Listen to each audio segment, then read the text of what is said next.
بسم اللہ الرحمن الرحیم۔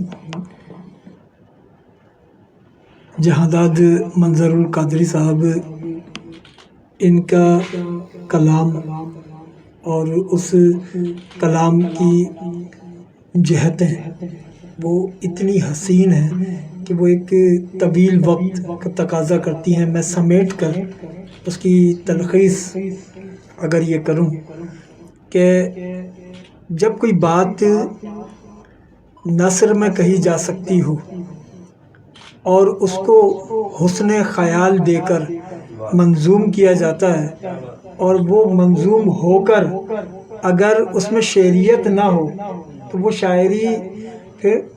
شاعری اپنا حسن کھو دیتی ہے۔ لیکن ان کے کلام میں نے یہ دیکھا ہے کہ ہر شعر میں شعریت ہے، یعنی اس شعر کو منظوم کرنے کا سبب نظر آئے گا، اس کی وجہ نظر آئے گی کہ یہ بات منظوم ہو کے ایک حسین اس نے پیرایا اختیار کیا ہے۔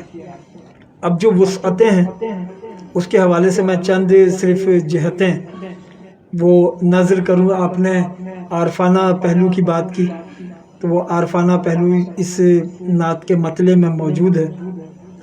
جوں ہی سر رفعنا نطق کو تعلیم ہوتا ہے، جوں ہی سر رفعنا نطق کو تعلیم ہوتا ہے، میری ہر فکر کا مرکز وہ نوری میم ہوتا ہے۔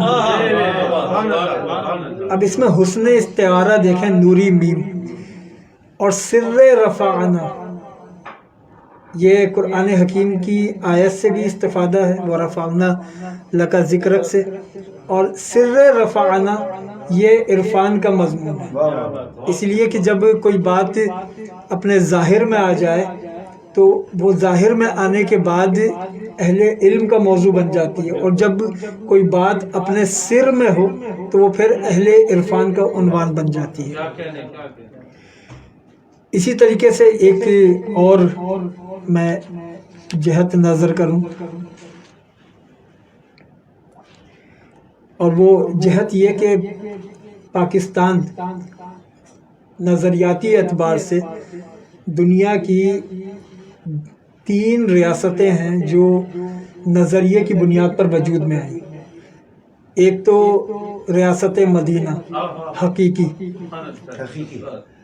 دوسری ریاست پاکستان کی ایک نظریے کی بنیاد پر وجود میں آئی، لکم دینکم ولی دین، اور تیسری ریاست جسے پاکستان نے نہ کبھی تسلیم کیا ہے اور نہ کبھی تسلیم کرے گا، اسرائیل کی ریاست ہے۔ وہ ایک نظریہ، آپ اس نظریے کو تسلیم نہ کریں، لیکن اس کی بنیاد ایک نظریہ ہے، نظریے کی بنیاد پر انہوں نے ایک ریاست کی بنیاد رکھی۔ اب یہ اس حوالے سے نعت میں یہ مضمون کس خوبی کے ساتھ آیا ہے، ثانی طیبہ ہے پاکستان کہتے ہیں جسے، ثانی طیبہ ہے پاکستان کہتے ہیں جسے، تا قیام روز آخر دین اسے پائندگی۔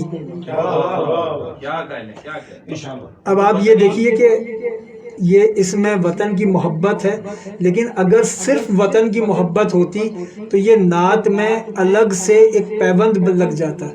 انہوں نے پیوند الگ سے نہ لگایا، بلکہ وطن کی محبت کو جب ثانی طیبہ کہہ کر طیبہ سے جوڑا تو وہ پھر نعت کا ہی ایک مضمون بن گیا۔ اسی طریقے سے پھر مزید ان کے کلام میں، جیسے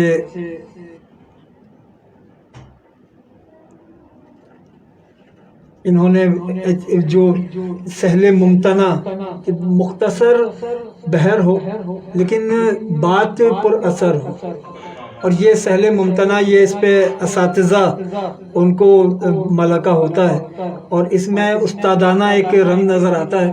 اردو غزل کے اندر جون ایلیا کا نام اس حوالے سے مشہور ہے، سہل ممتنع میں، چھوٹی بحر میں بڑے مضامین باندھنے کے حوالے سے۔ اب دیکھیے، ایک انوکھی طرف سے روشن ہے گنبد سبز سب سے روشن ہے، حضرت جبرائیل کا ماتھا ان کو معلوم کب سے روشن ہے. اب یہ دیکھیے تلمی ہے یہ، اس میں اس مکالمے کی جو جبریل امین اور آقائے دو جہاں کے درمیان ہوا، یہ حسین تلمی اور سہل ممتنع میں. اسی طریقے سے پھر اس میں جیسے آیت لا تقنطوا من رحمت اللہ سے استفادہ ہے، شامل ہے اس میں رحمت عالم کی ذات بھی. اعلان نور بار جو لا تقنطوا ہوا، لا تقنطوا من رحمت اللہ. پھر سورہ یونس کی ایک آیت ہے قل بفضل اللہ وبرحمتہ فبذلک فلیفرحوا هو خیر مما یجمعون، کہ حبیب ان سے کہیے کہ اللہ کے فضل پر اور اس کی رحمت پر خوشیاں مناؤ، اور تمہاری خوشی منانا تمہاری جمع پونجی سے بہتر ہے. اب یہاں فلیفرحوا، پس خوشیاں مناؤ، اظہار فرحت کرو، اظہار شادمانی کرو. اب یہاں پر استفادہ ہے فلیفرحوا بھی خوب، رفعنا بھی خوب ہے، ورفعنا لک ذکر. فلیفرحوا بھی خوب، رفعنا بھی خوب ہے، ذکر حبیب پاک ہوا، کو بکو ہوا.